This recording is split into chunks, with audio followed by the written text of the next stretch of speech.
الحمد لله نحمده ونستعينه ونستغفره ونؤمن به ونتوكل عليه ونعوذ بالله من شرور أنفسنا ومن سيئات أعمالنا من يهده الله فلا مضل له ومن يضلله فلا هادي له أشهد أن لا إله إلا الله وحده لا شريك له وأشهد أن محمدا عبده ورسوله أما بعد فقد قال الله تعالى في القرآن العظيم والفرقان المجيد يا أيها الناس اتقوا ربكم الذي خلقكم من نفس واحدة وخلق منها زوجها وبث منهما رجالا كثيرا ونساء واتقوا الله الذي تساءلون به والأرحام إن الله كان عليكم رقيبا وقال تعالى أيضا يا أيها الذين آمنوا اتقوا الله حق تقاته ولا تموتن إلا وأنتم مسلمون وقال نبينا صلى الله عليه وسلم فإن أصدق الحديث كتاب الله وخير الهدي هدي محمد صلى الله عليه وسلم وشر الأمور محدثاتها وكل محدثة بدعة وكل بدعة ضلالة وكل ضلالة في النار أعوذ بالله من الشيطان الرجيم بسم الله الرحمن الرحيم اللهم صل على محمد وعلى آل محمد كما صليت على إبراهيم وعلى آل إبراهيم إنك حميد مجيد اللهم بارك على محمد وعلى آل محمد كما باركت على إبراهيم وعلى آل إبراهيم إنك حميد مجيد رب اشرح لي صدري ويسر لي أمري واحلل عقدة من لساني يفقهوا قولي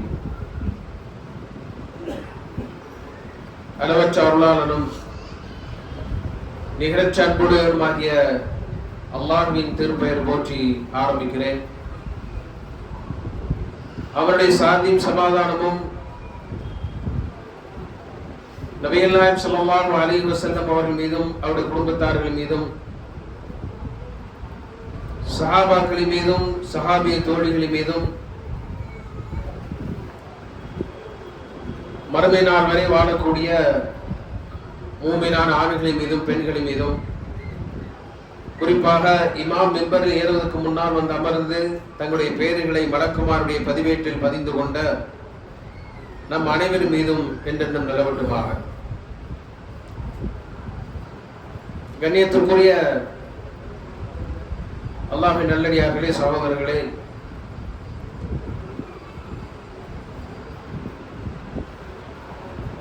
ரமதானுக்கு பிறகு உள்ள மாதமாகிய ஷவ்வால் மாதத்தில் நாம் எல்லாம் அமர்ந்திருக்கிறோம். ஒரு முஃமினை பொறுத்தவரை அல்லாஹ் இந்த பூமியை படைத்ததிலிருந்து மாதங்கள் 12 என்று படைத்துள்ளதாக திருமறை குர்ஆனில் அல்லாஹ் சொல்கின்றார். இந்த மாதங்களை அல்லாஹ் எவ்வாறு நமக்கு காட்டி தந்தானோ அதன் அடிப்படையில் தான் நம்முடைய இபாதத்துகளையும் அல்லாஹ் ரப்பல் ஆலமீன் வகைப்படுத்துகிறார். ஆகவே ஒரு முஃமின் மாதங்களோடு தொடர்புடையவனாக இருக்க வேண்டும். முதல்ல அதை நம்ம விளைவிக்கணும். இப்ப நாம ஏப்ரல் மாதங்கிறது தெரியக்கூடிய இந்த உலகத்திற்கான மாதங்களை அறியக்கூடிய நாம் அரபி மாதங்களை பற்றிய அந்த அறிவில்லாமல் நாம் வாழ்ந்து கொண்டிருக்கிறோம். நாள் வாரம் தான் நமக்கு தெரியவில்லை என்றாலும் குறைந்தபட்சம் எதையாவது தெரிஞ்சு வச்சிருக்கிறோம். நாம் எந்த மாதத்தில் வாழ்ந்து கொண்டிருக்கிறோம் என்பதையாவது நாம் விளங்கி இருக்க வேண்டும். கண்ணியத்திற்குரிய மாதங்கள் எது என்றெல்லாம் அல்லாஹ் வகைப்படுத்துகிறார். ஆகவே குறைந்தபட்சம் இந்த மாதங்களையாவது தெரிந்து கொள்ளக்கூடிய விதத்தில் நாம் நம்முடைய மாதங்களை அமைத்துக் கொள்ள வேண்டும். கண்ணியத்திற்குரிய அல்லாஹ்வின் நல்லடியார்களே, ரமலானுக்கு பிறகு பள்ளிவாசலுடைய நிலைமையை நாம் சொல்லி தெரிய வேண்டிய அவசியம் இல்லை. ரமலானில் பூத்து குலுங்கிய பள்ளிவாசல்கள் ரமலானுக்கு பிறகு பள்ளிவாசல்களும் சரி, ரமலானில் வாழ்ந்த மக்களும் சரி,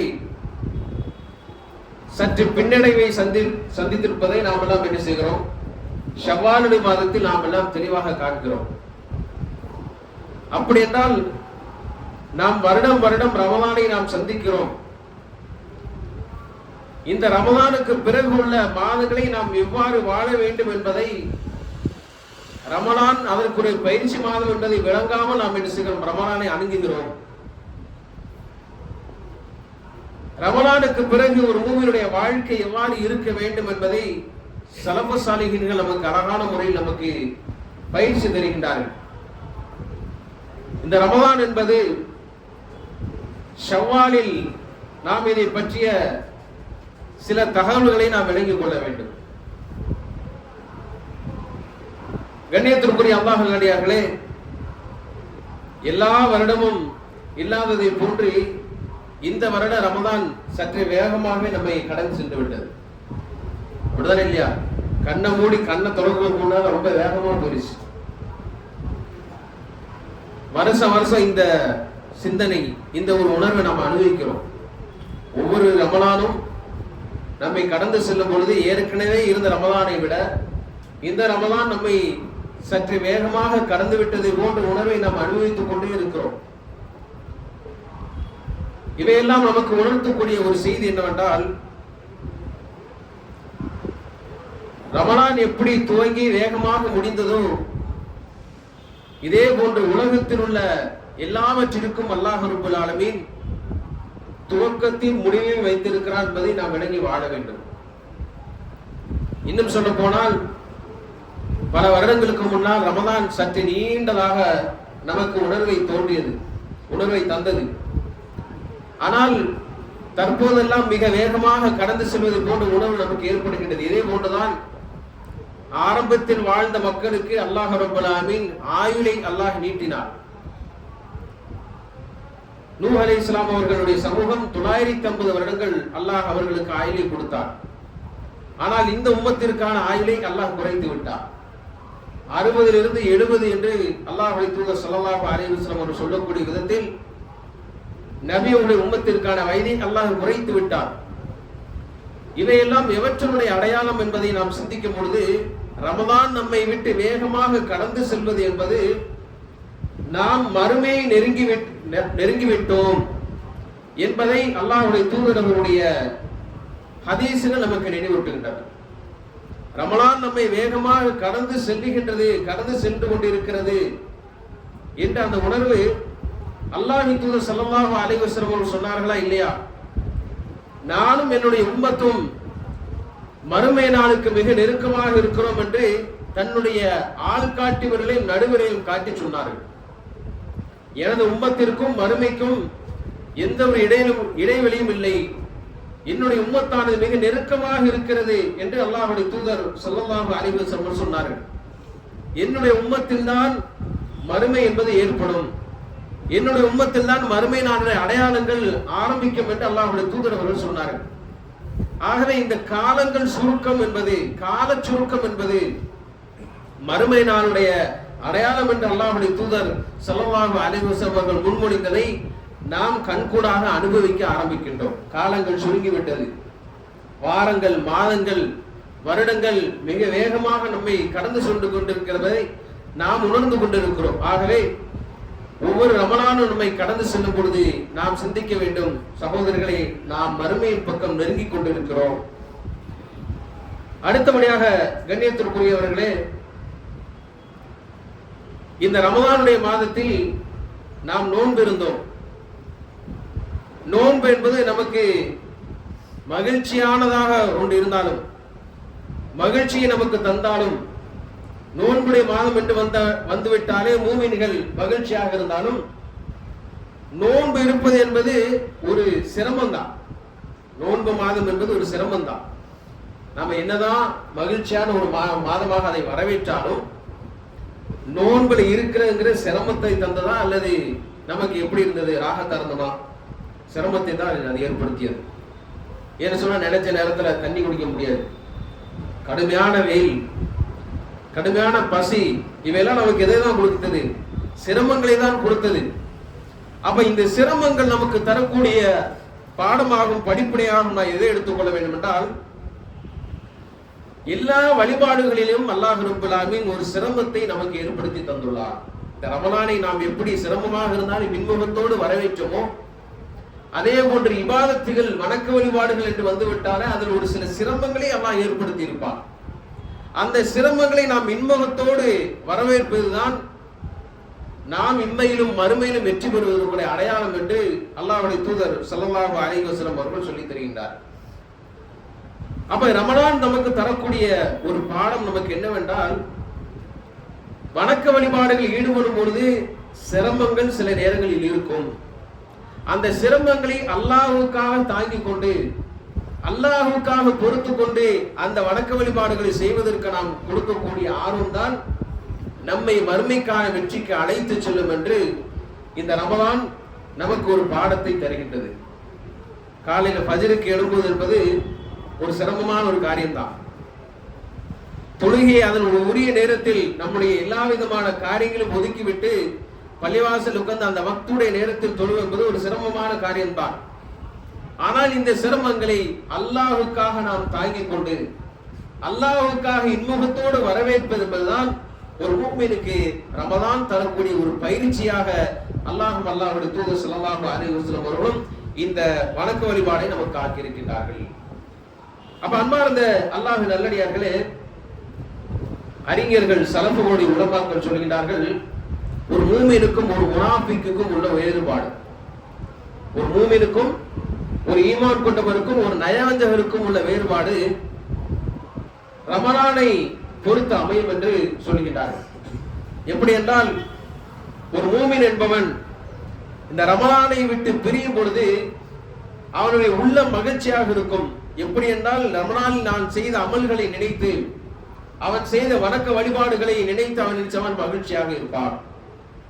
ஆனால் ஒரு நயவஞ்சகன் என்பவன், ரமலான் முடிந்து விட்டது, நமக்கான சிரமங்கள் முடிந்து விட்டது, இனி நான் எப்போது வழக்கம் போல் இருக்கலாம் என்ற ஒரு சிந்தனையோடு அடுத்த மாதங்களை தொடங்குவார். யோசிச்சு பாருங்க, நாம எப்படி ஷவ்வாலுடைய மாதத்தில் வாழ்ந்து கொண்டிருக்கிறோம். ரமலானில் இருந்த நம்முடைய வணக்க வழிபாடுடைய தரம் என்ன, ஷவ்வாலில் நம்முடைய வணக்க வழிபாடுடைய தரம் என்ன என்பதை நாம் சிந்தித்து பார்க்க வேண்டும். நாம் மூமின்களாக வாழ்கின்றோமா அல்ல முனாஃபிகீன்களாக வாழ்கின்றோமா?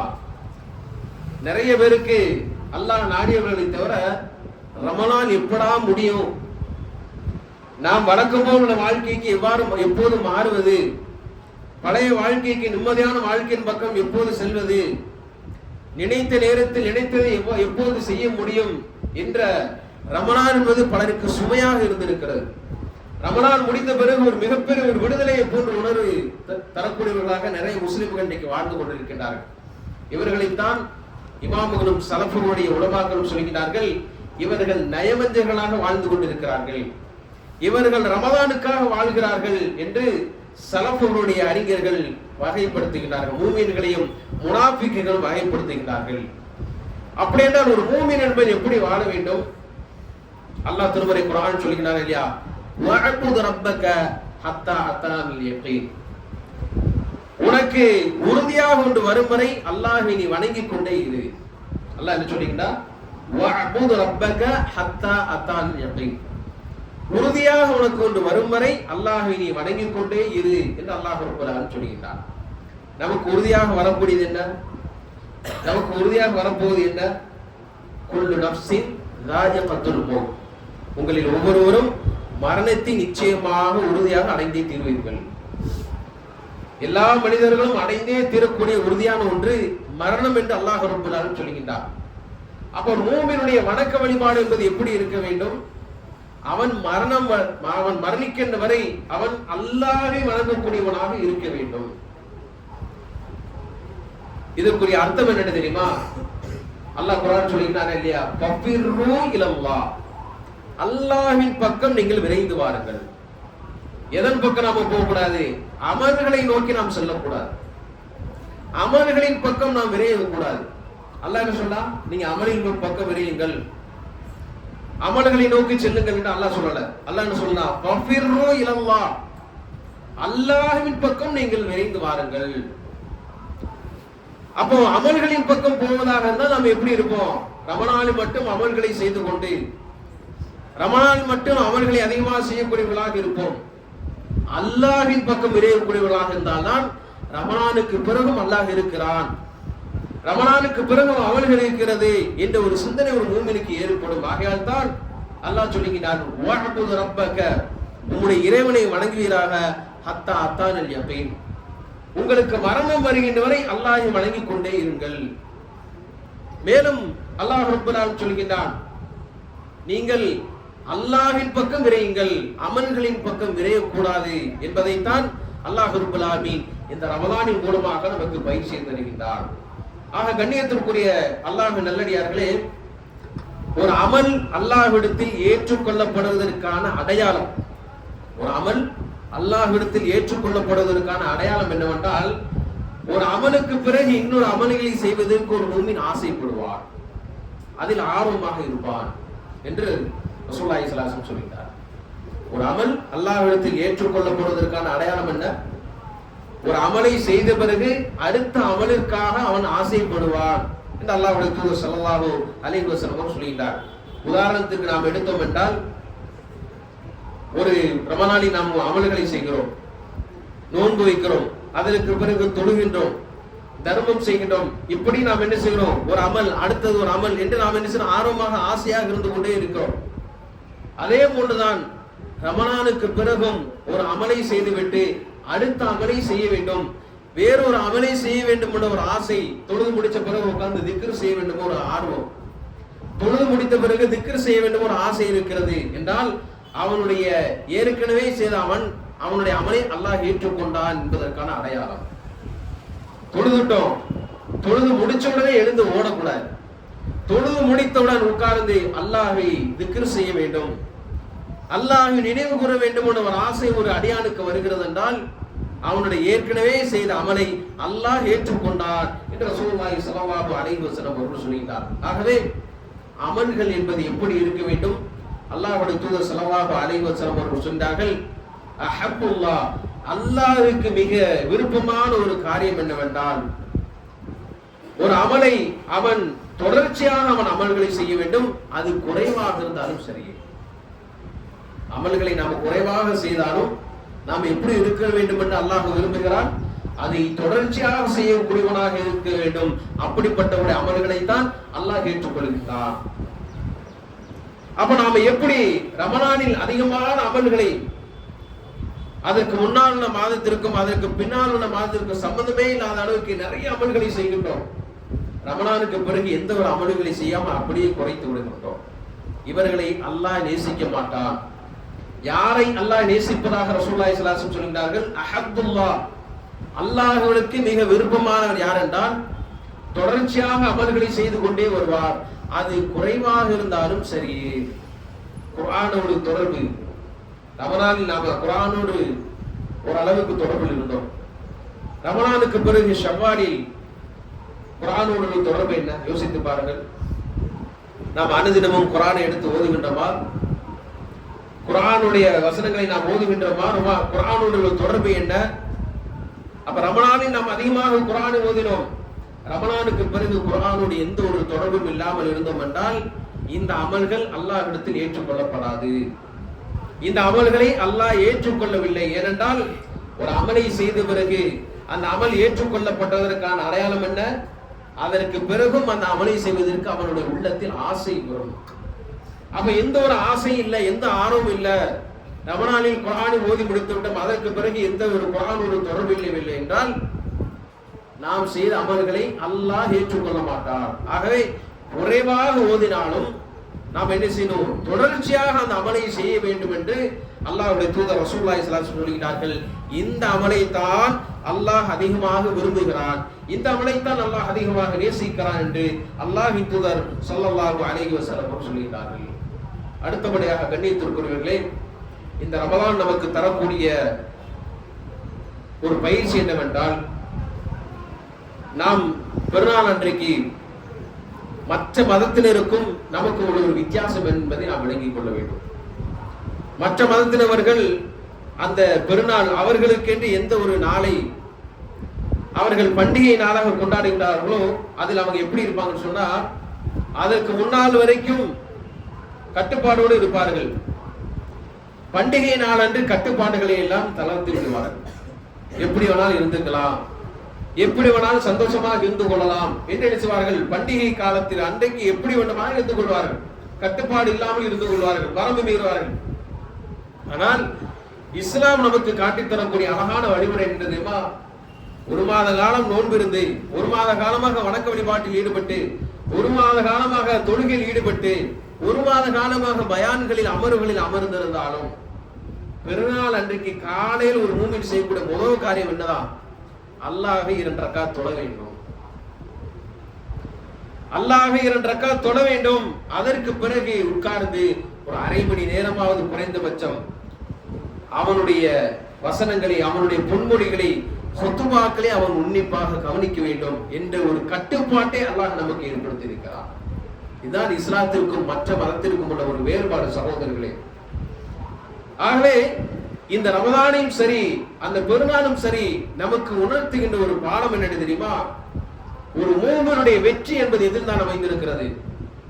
அஸ்ஸலா, தொழுகை, தொழுகை, தொழுகை. ரசூலுல்லாஹி ஸல்லல்லாஹு அலைஹி வஸல்லம் அவர்கள் சொல்கிறார்கள், குர்ரத்து அயுனின் ஃபிஸ் ஸலாத், ஒரு மூமினுடைய கண் குளிர்ச்சி என்பது தொழுகையில் தான் அடங்கியுள்ளது என்று அல்லாஹ்வுடைய தூதர் அவர்கள் சொல்கிறார். ஒரு மூமினுடைய வெற்றி என்பது அவன் உலகத்தில் வெற்றி பெற வேண்டும், மறுமையில் வெற்றி பெற வேண்டும் என்றால் அது தொழுகை மூலமாகத்தான் அது நடைபெறும் என்று அல்லாஹ்வுடைய தூதர் சொல்கிறார். ஆகாயத்தான் அழைப்பு விடுக்கும் பொழுது எப்படி விடுக்கப்படுகிறது? ஹய்யா அலா ஸலா, தொழுகையின் பக்கம் வாருங்கள். அடுத்த வார்த்தை என்ன? ஹய்யா அலல் ஃபலாஹ், வெற்றியின் பக்கம் வாருங்கள். இது யாருக்கான அழைப்பு? இது யார் விடுக்கின்ற அழைப்பு? பள்ளிவாசலுடைய முஅத்தினுடைய அழைப்பு அல்ல, இது அல்லாஹ்வுடைய அழைப்பாக இருக்கிறது. தொழுகையின் வருவதன் மூலமாக, தொழுகையின் மூலமாக உங்களுடைய வெற்றியை நீங்கள் பதிவு செய்து கொள்ளுங்கள், உங்களுடைய உலகத்திற்கான மறுமைக்கான வெற்றியை நீங்கள் தேடிக்கொள்ளுங்கள் என்று அல்லாஹ் அழைக்கின்றார். ஆகவே இந்த ரமதானும் பெருநாளும் நமக்கு சொல்லக்கூடிய ஒரு பாடம் என்றால், ஒரு மூமின் உலகத்திலும் மறுமையில் வெற்றி பெற வேண்டும் என்றால் அது தொழுகையின் மூலமாகத்தான் சாத்தியப்படும் என்று அல்லாஹ்வுடைய தூதர் ஸல்லல்லாஹு அலைஹி வஸல்லம் அவர்கள் நமக்கு உணர்த்துகிறார்கள். கண்ணியத்திற்குரிய அல்லாஹ் நல்லடியார்களே, அல்லாஹ்வுடைய தூதர் ஸல்லல்லாஹு அலைஹி வஸல்லம் சொல்கிறார்கள், ரக்அத்துல் ஃபஜ்ர், ஃபஜ்ருடைய 2 ரக்காத் என்பது கைரு துன்யா வ மா ஃபீஹா, இவ்வுலகம் மற்றும் இவ்வுலகத்தில் எல்லாவற்றையும் விட சிறந்தது என்று அல்லாஹ்வுடைய தூதர் ஸல்லல்லாஹு அலைஹி வஸல்லம் சொல்கிறார். 2 ரக்காத் என்பது எந்த தொழுகையுடைய? ரக்அத்துல் ஃபஜ்ர், ஃபஜ்ருடைய 2 ரக்காத் கைரு துன்யா வ மா ஃபீஹா.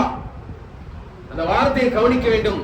இவ்வுலகம் மற்றும் உலகத்துள்ள எல்லாவற்றையும் சிறந்தது என்று அல்லாஹ்வுடைய தூதர் ஸல்லல்லாஹு அலைஹி வஸல்லம் சொல்கிறார். ஃபஜ்ருடைய 2 ரக்காத் என்பது என்ன? ஃபர்லான 2 ரக்காத் அல்ல, ஜமாத்தோடு நிற்கக்கூடிய 2 ரக்காத் அல்ல.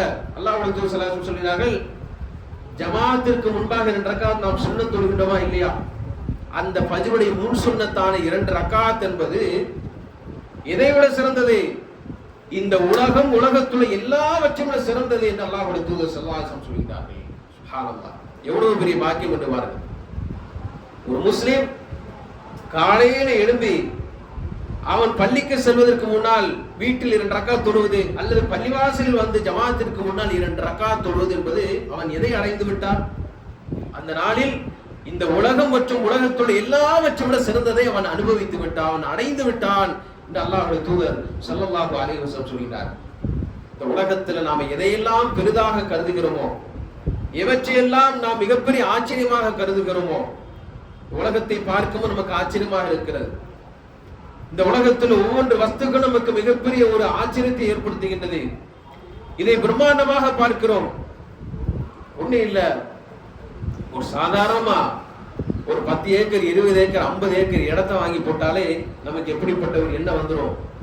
நாம தான் உலகத்திலேயே பெரிய பணக்காரன், என்கிட்ட தான் இவ்வளவு பெரிய இடம் இருக்கு, என்கிட்ட தான் இவ்வளவு பெரிய செல்வம் இருக்கிறது, என்கிட்ட தான் நிறைய சொத்துக்கள் இருக்கிறது என்பது போன்ற ஒரு சாதாரண ஒரு 50 ஏக்கர் நிலத்திற்கு ஒரு மனிதனுக்கு வரக்கூடிய தற்பெருமையை பார்க்கிறோம். கண்ணியத்திற்குரிய அல்லாஹ் நல்லடியார்களே, அல்லாஹ்வுடைய தூதர் ஸல்லல்லாஹு அலைஹி வஸல்லம் அவர்கள் இந்த உலகம், இந்த உலகத்தை தாண்டி எல்லாவற்றிலும் ஹைரு துன்யா வமா ஃபீஹா, உலகம் மற்றும் உலகத்துடைய எல்லாவற்றையும் விட சிறந்ததாக எதை குறிப்பிட்டுட்டாங்க? 2 ரக்காத்துகளை குறிப்பிட்டு போயிட்டாங்க. எதையெல்லாம் நாம பெருசா நினைக்கிறோமோ அந்த எல்லாவற்றையும் அல்லாஹ்வின் தூதர் ஸல்லல்லாஹு அலைஹி வஸல்லம் எதுக்குள்ள கொண்டு வந்துட்டாங்க? 2 ரக்காத் சுன்னத்துடைய தொழுகையில கொண்டு வந்து விட்டார்கள் என்றால், தொழுகை என்பது ஒரு மூமினுடைய வாழ்க்கையில் எந்த அளவுக்கு அது அஸ்திவாரமாக இருக்கிறது, அவன் உலகத்திலும் மறுமையிலும் வெற்றி பெறுவதற்கு தொழுகை எந்த அளவுக்கு அவனுக்கு உத்வேகத்தை கொடுக்கிறது என்பதை அல்லாஹ்வுடைய தூதர் ஸல்லல்லாஹு அலைஹி வஸல்லம் அவர்கள் சொல்கிறார்கள். ஆக கண்ணியத்திற்குரிய அல்லாஹ் நல்லடியார்களே, இந்த ரமலானின் மூலமாக நாம் பெறக்கூடிய மிக முக்கியமான ஒரு பாடம் என்னவென்றால், தொழுகையில் நாம் எப்படி இந்த ஷவ்வாலுடைய மாதத்தில் தொழுகை நாம் எவ்வாறு நடந்து கொள்கிறோம். இன்னைக்கு அங்கு அமர்ந்திருக்கக்கூடிய எத்தனை பேர் காலையில ஃபஜ்ருடைய தொழுகை ஜமாத்தோடு தொழுது யோசிச்சு பாருங்க. வருஷம் ரமலானுடைய மாதத்தை நாம் அடைந்து கொண்டே இருக்கிறோம். இந்த ரமலான் நமக்கு தந்த பயிற்சி என்ன? அடுத்த வருட ரமலானில் நாம் உயிரோடு இருப்போமான்னு தெரியாது. நாம் செய்யக்கூடிய பாவங்களுக்காக அல்லாஹ் பிடிக்க நினைச்சிட்டா என்ன ஆகும் சொல்லுங்க பாவம். ஒன்றும் இல்லை, ஒரு போன வாரம் தென்காசியிலிருந்து நாகர்கோவிலுக்கு போய்கிட்டு இருக்கோம். போற வழியில் ஒரு ஆக்சிடென்ட், ஒரு விபத்து. யாரும் பார்த்தீங்கன்னா நம்ம முஸ்லீமான ஒரு பெண்மணி தான், இஸ்லாமிய பெண்மணி ஒருத்தவங்க தான். பைக்ல இருந்து கீழே விழுந்து என்ன ஆயிடுச்சுன்னா, சுபஹானல்லாஹ், கால் உடைஞ்சு தொங்கிட்டு, கால் உடைஞ்சு ஒரு செகண்ட் தான். அவங்க அதெல்லாம் நினைச்சே பார்க்கல, ஏதோ சொந்தக்காரங்க வீட்டுக்கு மகிழ்ச்சியாக போய்கிட்டு இருந்தவங்க தான். ஒரு செகண்ட்ல என்ன ஆயிடுச்சுன்னா, அவங்களுடைய கால் ஒடிஞ்சு தொங்கிட்டு, அந்த எலும்பு ஃபுல்லாவே நொறுங்கிருச்சு. அந்த அம்மா சொன்ன முதல் வார்த்தை என்ன தெரியுமா? பக்கத்துல இருந்து நான் கவனிச்சது, அந்த அம்மா சொன்ன முதல் வார்த்தை, நான் ஏதோ ஒரு தப்பு பண்ணிட்டேன், அதான் எல்லாம் நல்லா என்னை பிடிச்சிட்டான் அப்படிங்கிறாங்க. அப்படி ஒரு இக்கட்டான சூழ்நிலையிலும் அந்த அம்மாவுடைய வாயிருந்த வார்த்தை என்ன? நான் ஏதோ தப்பு பண்ணிக்கிட்டு இருக்கிறேன், நான் ஏதோ ஒரு பாவம் பண்றேன், அல்ல ஏற்கனவே ஏதோ பாவம் பண்ணிட்டேன், அதனாலதான் அல்லாஹ் என்னை பிடிச்சிட்டான் அப்படிங்கிற வார்த்தை அந்த அம்மா சொல்றாங்க. யோசிச்சு பாருங்க, நமக்கும் அல்லாஹ் இப்படிப்பட்ட சூழ்நிலை ஏற்படுத்திடுவோம். நம்ம ஏதாவது ஒரு பிரச்சனையில மாட்டிட்டோம் அல்லது கடுமையான ஒரு சோதனைக்கு வந்துட்டு நம்ம முதல்ல யாரதான் நினைப்போம்?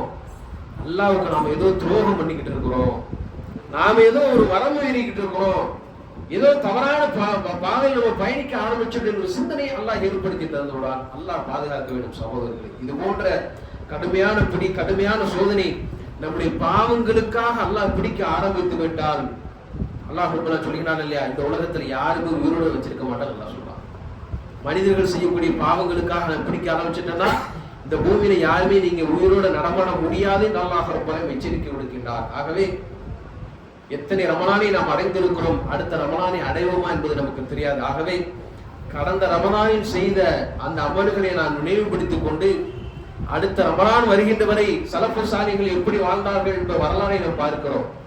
அடுத்த 6 மாதத்திற்கு அவர்கள் எப்படி தான் துஆ செய்வாங்களா? அல்லாஹும்ம தகப்பல் மின்னா, யா அல்லாஹ் எங்களிடத்திலிருந்து எங்களுடைய நான் நோபல் செய்த அமல்களை ஏற்றுக்கொள்வாயாக. ரமலானோட சிந்தனையோடு தான் வாழ்ந்தார், ரமலான் செய்த அமல்களோடு அந்த சிந்தனையோடு தான் வாழ்ந்தார், அந்த திருப்தியோடு வாழ்ந்து கொண்டே இருந்தார்கள். அவர்கள் அவைகளை அல்லாஹ் ஏற்றுக்கொள்ள வேண்டும் என்று துஆ செய்து கொண்டே இருப்பார்கள். யார்? சலஃபு சாலிஹ்கள் அப்படித்தான் தங்களுடைய வாழ்க்கை அமைத்துக் கொண்டார்கள் என்று பார்க்கிறோம். ஆகவே ரமலான் முடிஞ்சது, அந்த மாசத்தை அப்படியே முடித்து விட்டோம் என்றால் நாம் யார்? நாம் ரமலானியூர்கள். நாம் யார்? ரமலானியூர்கள். ஆனால் ஒரு மூமின் ரமலானியூர்களாக வாழக்கூடாது. எப்படி வாழ வேண்டும்? ரப்பானியூர்களாக வாழ வேண்டும்.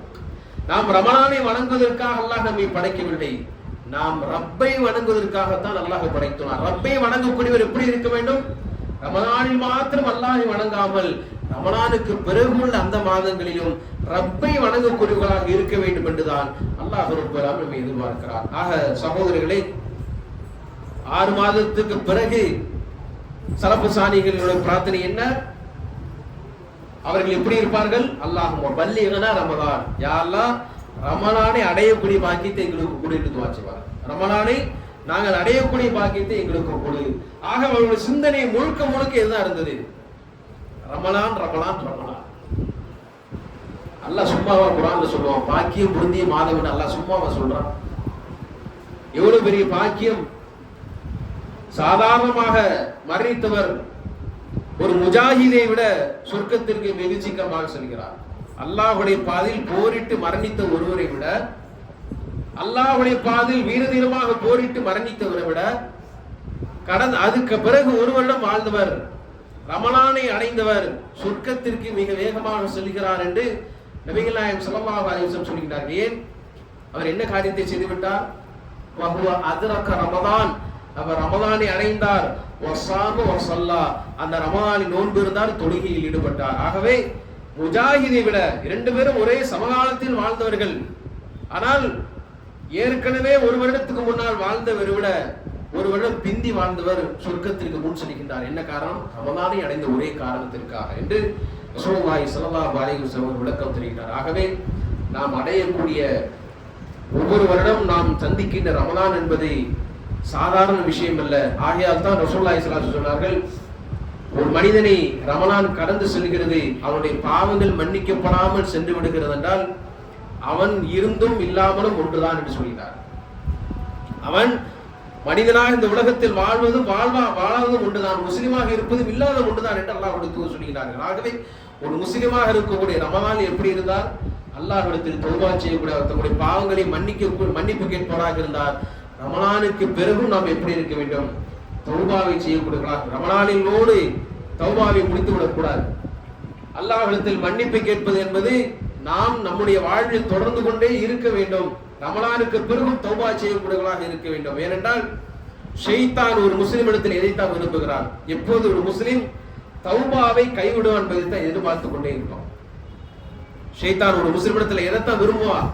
எப்போது ஒரு மனிதன் அல்லாஹ்விடத்தில் தம்முடைய பாவங்களை ஒத்துக்கொண்டு தௌபா செய்யாமல் இருக்கிறான், இஸ்திக்பார் செய்யாமல் இருக்கிறான், மன வருத்தம் இல்லாமல் இருக்கிறான், தாங்கள் செய்த தவறுகளால் நினைவு கொள்ளாமல் இருக்கிறான் என்று ஷைத்தான் அவனிடத்தில் எதிர்பார்த்து கொண்டே இருப்பான். ஆகையால் தான் அல்லாஹ் சொல்லுகின்றார், இன்னல்லாஹ யுஹிப்புத் தவ்வாபீன், யார் அல்லாஹ்விடத்தில் தௌபா செய்து கொண்டே இருக்கின்றார்களோ, தௌபாவோடு தொடர்புகளாக வாழ்க்கையில் இருக்கின்றார்களோ, அவர்களை அல்லாஹ் நேசித்துக் கொண்டே இருக்கிறார். அல்லாஹ்வுடைய நேசம் அவர்களுக்கு இருந்து கொண்டே இருக்கும். யாருக்கு? தௌபாவோடு தொடர்புகளாக இருப்பவர்களுக்கு. தங்களுடைய வாழ்க்கையில் எல்லா காலத்திலும் அல்லாஹ்விடத்தில் யார் தௌபா செய்து கொண்டே இருக்கிறார்களோ, பாவ மன்னிப்பு கேட்டுக்கொண்டே இருக்கிறார்களோ, அவர்களை அல்லாஹ் நேசிக்கிறான் என்று அல்லாஹ் ரப்பல் ஆலமீன் திருமறை குர்ஆன் சொல்லுகின்றார்.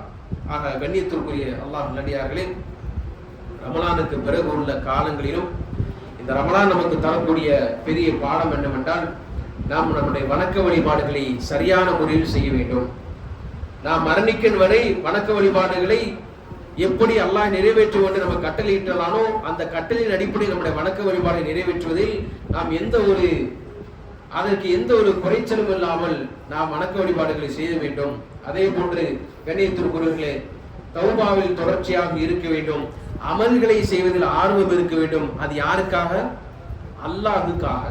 அந்தந்த மாதங்களுக்காக நாம் அமல்களை ஒதுக்கிவிடக் கூடாது. அமல்களை செய்வதை அல்லாஹ்வுக்காக ஆக்கிக் கொள்ள வேண்டும் என்று அல்லாஹ் ரப்பல் ஆலமீன் நம்மிடத்தில் எதிர்பார்க்கிறார். ஆகவே அப்படிப்பட்ட ரப்பானியூன்களாக ரமலானுக்கு பிறகு உள்ள ஷவால் மாதத்திலும் சரி, அதற்கு பிறகு உள்ள மாதங்களும் சரி, நாம் ரப்பானியூன்களாக ரப்பை வணங்கக்கூடியவர்களாக இருக்க வேண்டும். அப்படிப்பட்ட நன்மக்களாக அல்லாஹ் ரப்பல் ஆலமீன் நம் அனைவரையும் ஆக்குவானாக என்று பிரார்த்தித்தவனாக ஜும்மாவுடைய முதல் குத்பா நிறைவு செய்யும்.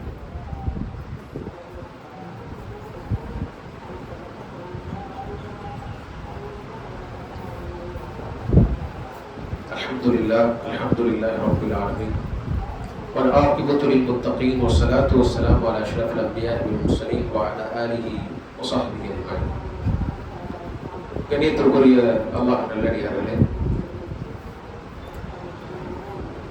ஃபுதைல் இப்னு இயால் என்ற ஒரு மனிதர், அவருடைய பெயரை கேட்டாலே அரபுலக மக்கள் எல்லாம் அலறுவார்கள். என்று சொன்னால் ஃபுதைல் இப்னு இயால் எந்த பகுதியில் இருக்கிறாரோ அந்த பகுதியை யாரும் கடந்து செல்வதற்கு யோசிப்பார்கள், யாரும் அந்த வழியாக பயணம் செய்வதற்கு யோசிப்பார்கள். அந்த அளவுக்கு மிகப்பெரிய ஒரு கொள்ளையராக வாழ்ந்தவர் தான் யாரு? ஃபுதைல் இப்னு இயால் ரஹிமஹுல்லாஹ் என்ற ஒரு மனிதர். இந்த ஃபுதைல் இப்னு இயால் ஒருமுறை ஒரு வணிக கூட்டம் அவங்க தங்கி இருக்கிறார். அதாவது இவர் வந்துட்டார்னா அவர்கள் தங்களுடைய வணிகத்தை அப்படி அவரிடத்துல கொடுத்துரும். தங்களுடைய என்னதெல்லாம் நாம சம்பாதிச்சு வந்தோமோ எல்லாத்தையும் அவர்கிட்ட கொடுத்துடும். அந்த அளவுக்கு கொள்ளையடிப்பதில் மிக கைதேர்ந்தவர் யாரு? புதையல் இப்னு இயாத். ஒரு நாள் என்ன ஆகுதுன்னு சொன்னா, ஒரு பயண கூட்டம் வந்து ஒரு இடத்துல தங்கி இருக்கிறார். அந்த இடத்திற்கு அவர்களிடத்துல இந்த கொள்ளையடிப்பதற்காக யார் வரா? புதையல் இப்னு இயாத் வராரு. அப்ப அந்த கொள்ளை கூட்டத்துல தங்களுக்குள் பேசிக் கொள்றாங்க, இப்படி ஒரு மனுஷர் இருக்கிறாம, புதையல் இப்னு இயாத் ஒருத்தர் இருக்கிறாம, அவர் கடுமையான கொள்ளையராக, அவரிடத்திலிருந்து எந்த ஒரு பொருள் தப்ப முடியாத அளவுக்கு மிகப்பெரிய ஒரு கொள்ளையராக இருக்கிறாராம. இந்த ஒரு நாள் நைட்டை மட்டும் நம்ம கடந்துட்டோம்னு சொன்னா அடுத்து நாம எப்படியா தப்பிச்சிடலாம், அந்த மனுஷன் எப்படியா நம்ம தப்பிச்சிடலாம் அப்படின்னு சொல்லி நினைச்சாங்க. அந்த கொள்ளை கூட்டத்துல பேசிக் கொள்கிறார்கள். இதெல்லாம் யாரு கேட்டுக்கொண்டிருக்கிறா? புதையல் இப்னு இயாத் காது கொடுத்து கேட்டுக்கிட்டு இருக்கிறார். இந்த வார்த்தை கேட்டோன்னா அவருக்கு ரொம்பவே ஒரு மனவேதனையாகும். இந்த அளவுக்கு மக்கள் என்கிட்ட இருந்து பாதுகாப்பு தேடக்கூடிய அளவுல நான் வாழ்ந்துகிட்டு இருக்கிறேன். ஒரு நாள் நைட்டு மட்டும் புதையல் இப்னு இயாத் இருந்து நாம தப்பிச்சிட்டோம்னு சொன்னா நம்மளுடைய பொருள்லாம் பாதுகாப்பு பெற்றுரும். அந்த அளவுக்கு நம்ம மோசமான வாழ்க்கையை வாழ்ந்துகிட்டு இருக்கிறோம். அப்ப அந்த கூட்டத்துக்குள்ள போறாரு. போயிட்டு சொன்னாரு, புதையல் இப்னு இயாத் இங்க வந்தா அவரை நான் பாத்துக்கிறேன், நீங்க எல்லாரும் படுத்துங்க அப்படிங்கிற. எல்லாம் படுத்துங்கிருங்க, அவர்கிட்ட இருந்து நான் உங்களை அவர் எப்படி உங்களை வரேன், நான் இன்னைக்கு முழிச்சிருந்து நான் உங்களை பாதுகாக்க போறேன் அப்படிங்கிற. அதே போல இரவு முழுக்க இருந்து அவர்களை பாதுகாத்து விட்டு காலையில அவர்களை வழி அனுப்பும் பொழுது அவங்க கேட்கிறாங்க, அல்ஹம்துலில்லாஹ் எங்களுடைய பொருள் எல்லாம் பாதுகாப்பா இருக்கு, இந்த அளவுக்கு உதவி செய்யுங்க, நீ யார் அப்படின்னு சொல்ல சொன்னாரு. நான் தான் புதையல் இப்னு இயாத் அப்படின்னு சொன்னார். நான் தான் நீங்க எந்த ஒரு கொள்ளை கூட்ட தலைவன் நினைச்சு வருத்தப்பட்டீங்களோ அந்த ஆள் நான் தான், நீங்க தாராளமா போயிட்டு வாங்க அப்படிங்கிறாரு. இந்த புதையல் இப்னு இயாத் அடுத்த என்ன செய்றாருன்னா, அதுக்கு அடுத்த ஒரு சில நாட்களே இன்னொரு வீட்டுக்கு மேலே ஏறி கூரையை பிரிக்கிறார். அந்த வீட்டுல பொருட்களை திருடுவதற்காக என்ன கூரையை பிரிக்கிறார்.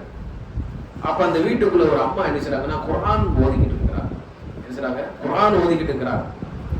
அந்த குர்ஆனில் ஒரு வசனம், அந்த வசனத்தை யார் செவியேற்றுறா? புதையல் இப்னு இயாதுடைய காதுல விழுந்துரு. என்ன வசனம் தெரியுமா? அலம் யக்னினி அல்லதீன, மூமின்களுக்கு அன் தஹ்ஷா குலூபுஹும், அவருடைய உள்ளங்கள் அல்லாஹ்வை பயப்படுவதற்கு இன்னும் கால அவகாசம் தேவையா? மூமின்களுக்கு அல்லாஹ்வை பயப்படுவதற்கு, அல்லாஹ்வின் பக்கம் வருவதற்கு, அல்லாஹ்வின் பக்கம் நெருங்குவதற்கு இன்னும் நேரம் வரவில்லையா? இன்னும் அவர்களுக்கு கால அவகாசம் தேவையா? குர்ஆனுடைய வசனங்களை படித்தும், எத்தனையோ உபதேசங்களை கேட்டும், எத்தனையோ மார்க்க சபைகளில் அமர்ந்தும் அவர்களுக்கு இன்னும் அவருடைய உள்ளங்களில் அச்சம் வரவில்லையா என்ற ஒரு வசனத்தை கேட்ட மாத்திரத்துல புதையல் இப்னு இயாத் அந்த கூரையை பிரிச்சு அந்த வீட்டுக்கு மேல அந்த கூரையிலிருந்து அல்லாஹ் மீது சத்தியம் செய்கின்றார். அல்லாஹ் மீது சத்தியமாக இனி ஒரு காலமும் இந்த ஹராத்தின் பக்கம், இந்த திருட்டின் பக்கம் நான் சொல்ல மாட்டேன் என்று முடிவெடுத்து அதற்கு பிறகு தன்னுடைய வாழ்க்கையை மாற்றிருக்கிறார். ஒரே ஒரு வசனம் தான், ஒரே ஒரு வசனம், அந்த அம்மா ஓதுற வசனம் அவருடைய வாழ்க்கையில் ஏற்படுத்திய மாற்றம் என்ன தெரியுமா? இந்த புதையல் இப்னு இயாத் ரஹிமஹுல்லாஹ் தான் மக்கா மற்றும் மதீனா இரண்டுக்குமே ஒரே நேரம் தலைமை இமாமாக வாழ்ந்தார். எப்படிப்பட்ட மாற்றம் பாருங்க! ஒரு குர்ஆன் வசனம் அவரை மிகப்பெரிய குர்ஆனை மனனம் செய்யக்கூடிய ஒரு ஹாஃபிதாக மாற்றி மிகச்சிறந்த ஒரு இமாமாக மாறி அவர் எப்படி வாழ்ந்தாரு? மக்கா மற்றும் மதீனாவுடைய இரண்டு ஹரமுடைய தலைமை இமாமாக வாழ்ந்து மிகப்பெரிய தஃப்சீருடைய ஆசிரியராக வாழ்ந்து மரணித்தார் என்று அவருடைய வாழ்க்கை வரலாறை நாம் பார்க்கிறோம். கண்ணியத்திற்குரிய அல்லாஹ் நல்லடியார்களே, இந்த ரமதானுடைய மாதத்துல கடந்த ரமதானில் எல்லாம் எவ்வளவு பயான்களை நாம் கேட்டிருப்போம், எத்தனை உபதேசங்களை நாம் செவிப்படுத்திருப்போம். சகோதரர்களே, இந்த குர்ஆன் வசனங்கள், ஹதீசுகள், நாம் படிக்கக்கூடிய இந்த பயான்கள் எல்லாம் அப்படியே கேட்டுக்கொண்டே அப்படியே இந்த காதுல வாங்கி இந்த காதுல விட்டு சொன்னா அதுக்கு எந்த ஒரு பலனும் இல்லை. நாம் எதையெல்லாம் கேட்கிறோம் அதை நம்முடைய வாழ்க்கையை நாம் என்ன செய்வோம்? அமல்படுத்த நல்ல இடத்துல துவாச்சு. கேட்கக்கூடிய விஷயங்கள் நம்முடைய வாழ்க்கையில் மாற்றத்தை ஏற்படுத்தாது. கேட்கக்கூடிய விஷயங்கள் எதுவுமே நம்முடைய வாழ்க்கையில மாற்றத்தை ஒரு காலம் ஏற்படுத்தாது. இதுதான் ஏற்படுத்தும் நாம் செய்யக்கூடிய பிரார்த்தனை.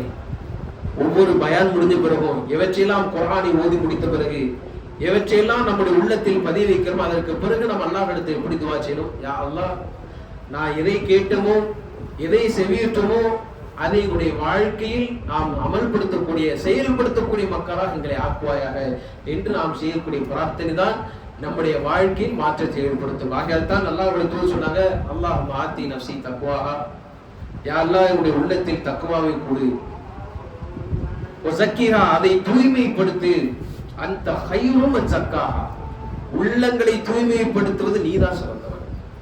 நம்முடைய உள்ளங்களை மாற்றத்தை கொண்டு வருவது, உள்ளத்தில் தூய்மையை கொண்டு வருவது, அதை இஹ்லாஸ் உள்ள உள்ளமாக மாற்றுவது, அது தக்வா உள்ள உள்ளமாக மாற்றுவது யாருடைய கையில தான் இருக்கு? அல்லாஹ்வுடைய கையில தான். ஆகையால் தான் உள்ளங்களை அல்லாஹ்விடத்தில் ஒப்படைச்சிருங்கன்னா, உள்ளங்களை அல்லாஹ்விடத்தில் ஒப்படைத்து விடுங்கள். அல்லாஹ்விடத்தில் துஆ செய்யுங்க. முகல்லிபல் குலூப் தப்பித் குலூபுனா அலா தீனி, அந்த உள்ளங்களை உடைய மார்க்கத்தில் யா அல்லாஹ் நிலைநிறுத்தவே. முஸர்ரிஃபுல் குலூப் ஸர்ரிஃப் குலூபுனா அலா தாஅத்திக, அந்த உள்ளத்தை உனக்கு கட்டுப்பட்டதாக மாற்றுவாயாக என்று நீங்கள் அல்லாஹ்விடத்தில் பிரார்த்தனை செய்யுங்கள் என்று ரசூலுல்லாஹி ஸல்லல்லாஹு அலைஹி வஸல்லம் சொல்கிறார். ஆகவே இந்த உபதேசங்கள், நாம் கேட்கக்கூடிய பயான்கள், நாம் ஓதக்கூடிய வசனங்கள் நம்முடைய வாழ்க்கையில் தாக்கத்தை ஏற்படுத்த வேண்டும் என்றால் நாம் அல்லாஹ்விடத்தில் என்ன செய்யணும்? அதிகமாக நாம் பிரார்த்தனை செய்ய வேண்டும். இன்னும் சொல்ல போனால் இந்த சபைகளை விட்டு புறக்கணிப்பது என்பது மிகப்பெரிய ஒரு அவன் கை சேதத்தை தரும் என்று அல்லாஹ்வுடைய சொன்னார். எந்த சபைகள்? மார்க்க நிகழ்வுகள் இருக்குதா இல்லையா? பயான்களை உட்காரக்கூடியது இருக்கா இல்லையா? உதாரணத்துக்கு நம்ம தொழுகை முடிந்தவுடனே ஒரு அமலை செய்கிறோம். அந்த அமலை செய்வதற்கு ஆசை வந்தால், நான் பயான் ஆரம்பிக்க சொன்னோம், ஒரு அமலை செய்த பிறகு அடுத்த அமலை செய்வதற்கு யாருக்கு ஆசை வருகிறதோ அவர் ஏற்கனவே செய்த அமலை அல்லாஹ் ஏற்றுக்கொண்ட அடையாளம் என்னதான்? அடுத்த அமலை செய்வதற்கு அவர் ஆசை வரும், அடுத்த அமலை செய்வதற்கு அவருக்கு பொறுமை வரும். பயான் முடிக்கிறோம், பயான் முடிஞ்ச பிறகு ஒரு திக்ர் சபையில உட்காரோம், ஒரு 5 நிமிஷம் 10 நிமிஷம் திக்ர் சபை. திக்ர்னா வாயால முடிவரும் திக்ர் தான். அல்லாஹ்வுடைய வசனங்கள் சொல்லப்படுகின்ற ஓதப்படுகின்ற சபை என்னதான்? திக்ர் சபை தான். அல்லாஹ் நினைவு கொள்ளக்கூடிய சபைகள் தான். அவன் அந்த சபையில் உட்காரக்கூடிய ஒரு பொறுமை, ஒரு ஆர்வம், ஒரு ஆசை, அல்லாஹ்வுடைய வசனங்களை கேட்போமே, இந்த சபையில் உட்கார்ந்து நாம இந்த சபையுடைய நன்மையை அடைந்து கொள்ளுமே என்ற ஒரு ஆசை யாருக்கு ஏற்படுகின்றதோ அவருக்கு தான் என்ன? அவருடைய தொழுகை அல்லாஹ் ஏற்றுக்கொண்ட அடையாளம் என்று ரசூலுல்லாஹி ஸல்லல்லாஹு அலைஹி வஸல்லம் சொல்கிறார். ஆகவே வரக்கூடிய காலம் இன்ஷா அல்லாஹ் நம்முடைய பள்ளிவாசலும் சரி, எந்த ஒரு இடத்திலும் சரி, மார்க்க சபைகளை புறக்கணிப்பது என்பது மிகப்பெரிய ஒரு கை செய்வது, மிகப்பெரிய ஒரு நஷ்டத்தை ஏற்படுத்தும். ஏதாவது ரொம்ப அர்ஜென்டான ஒரு காரியம், ரொம்ப நாம் போய் தான் அந்த காரியத்தை நிறைவேற்றணும் அப்படின்னா நம்ம போடுறது தப்பு இல்லை. எந்த ஒன்று காரியமே இல்லாம மார்க்க சபைகளை புறக்கணிப்பது சாதாரணமாக இருந்து போயிடுது. அவர் பாட்டுக்கு குர்ஆன் வசனம் ஓதிட்டு அவர் பாட்டுக்கு பயான் சொல்லிட்டு இருப்பாரு. இதெல்லாம் வருஷம் வருஷம் கேட்கக்கூடியது தானே, இதெல்லாம் அவர் பாட்டு சொல்லக்கூடியதான இந்த அடிப்படையில் நாம் சென்று விட்டோம் என்றால் நமக்கும் அல்லாஹ்வுடைய அருளுக்கும் இடையில் ஒரு திரை ஏற்படுகிறது. அல்லாஹ்வுடைய தூதர் ஸல்லல்லாஹு அலைஹி வஸல்லம் சொல்கிறார். ஆகவே ரமலானில் எப்படி நாம் பயான்களை கேட்பது, உரைகளை கேட்பதில் நாம் ஆர்வம் காட்டினோமோ அதே போல அதற்கு பிறகு உள்ள நாட்களிலும் கல்வியை தேடுவதற்கு நாம் ஆர்வம் காட்டிக் கொண்டே இருக்க வேண்டும். கல்வி, இந்த சபைகள் என்பது என்னதான்? நமக்கு தரக்கூடிய ஒரு கல்வி சபை தான். அல்லாஹ்வுடைய தூதர் ஸல்லல்லாஹு அலைஹி வஸல்லம் சொல்வது போன்று, ஒரு மனிதன் எப்போது பாவங்களை அதிகமாக செய்ய ஆரம்பிப்பான் என்றால், எப்போது அவன் கல்வியை தேடுவது நிறுத்துகிறான், அப்போது அவன் பாவங்களை செய்து வரம்பு மீற ஆரம்பிப்பான். பாவங்கள் செய்து நிச்சயமாக கண்மூடித்தனமாக வரம்பு மீறி செய்ய ஆரம்பிப்பான். எப்போது கல்வியை தேடுவது எப்போது ஒரு மனிதன் நிறுத்தி விடுகிறானோ, கல்வி சபைகளில் அமரக்கூடிய பழக்கத்தை எப்போது ஒரு மனிதன் நிறுத்தி விடுகிறானோ அப்போது அவன் பாவங்களை செய்வதற்கு ஆரம்பித்து விடுவான். அவன் தன்னுடைய வாழ்க்கையில் வரம்பு மீற ஆரம்பித்து விடுவான் என்று அல்லாஹ் ஸல்லல்லாஹு அலைஹி வஸல்லம் சொல்கிறார். ஆகவே கல்வி சபைகள், மார்க்க சபைகள், இவைகளை நாம் என்ன செய்யணும்? ரமலானுக்கு பிறகும் ஒவ்வொரு ஜமாத்தின் சார்பாகவும் ஒவ்வொரு நிர்வாகத்தின் சார்பாகவும் கல்வி சபைகளை அதிகமாக ஏற்படுத்த வேண்டும். இவைகள் தான் நம்முடைய சமூகத்தில் சீர்திருத்தத்தை கொள்வதற்கான மிகச்சிறந்த ஒரு ஆயுதம். இளைஞர்களுக்கு மத்தியில், மூமின்களுக்கு மத்தியில் ஒரு சீர்திருத்தத்தை, ஷைத்தானுடைய அந்த அடிச்சுவடுகளை பின்பற்றாமல் வாழ வேண்டும், ஷைத்தானுடைய அந்த பாதையில் இருந்து நாம் விலக வேண்டும் என்றால் நம்மிடத்தில் இருக்க வேண்டிய மிக முக்கியமான ஒரு கடமை என்ன? கல்வியை தேட வேண்டும். கல்வி சபைகளில் அதிகமாக அமரக்கூடிய ஒரு வாய்ப்பை நாம் ஏற்படுத்திக் கொள்ள வேண்டும். ஆகவே இது போன்ற ரமலானுக்கு பிறகும் நம்முடைய அமல்களை சரிவர செய்து அல்லாஹ்வுடைய பாக்கியத்தை பெறுவதற்கு ஒரு வாய்ப்பை அல்லாஹ் நமக்கு ஏற்படுத்துவனாக. அடுத்த வருட ரமதானை அடையக்கூடிய பாக்கியத்தையும் அல்லாஹ் நம் அனைவருக்கும் தருவானாக. அக்கூலு கௌலி ஹாதா அஸ்தக்ஃபிருல்லாஹ் லி வ லக்கும் வஸ்தக்ஃபிருஹு இன்னஹு ஹுவல் கஃபூருர் ரஹீம். ரப்பனா ஆத்தினா ஃபித் துன்யா ஹஸனா வ ஃபில் ஆখিরাতি ஹஸனா வ கினா அஸாபன் நார். اللهم لا تزغ قلوبنا بعد إذ هديتنا وهب لنا من لدنك رحمة إنك أنت الوهاب. اللهم أعز الإسلام والمسلمين. اللهم أعز الإسلام والمسلمين. اللهم أعز الإسلام والمسلمين وأذل الشرك والكفرة والمشركين فانصرنا على القوم الكافرين. فانصرنا على القوم الكافرين.